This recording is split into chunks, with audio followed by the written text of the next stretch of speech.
এই মুহূর্তে আমাকে আপনারা যেখানে দেখতে পাচ্ছেন, আমি আছি এখন মাছ সাগর পথে, সেন্ট মার্টিন থেকে টেকনাফের উদ্দেশ্যে যাত্রা পথে রয়েছি। তবে আজকে সেই পথ চলা সাধারণত স্বাভাবিক যে পথ চলা ছিল সেটা সেই পথ চলা নয়।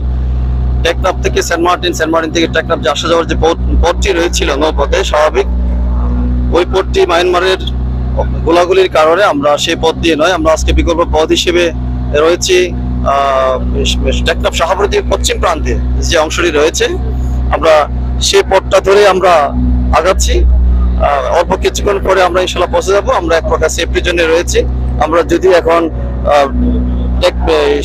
মায়ানমার যে বর্ডার সীমান্ত, আমরা ওই সীমান্ত দিয়ে আমরা যাচ্ছি না, আমরা হচ্ছি ঠিক টেকনাফ যে শাহপুরদ্বীপ এলাকা পশ্চিম প্রান্তে যে সাগর পথটি রয়েছে, আমরা ওই পথ ধরে আগাচ্ছি।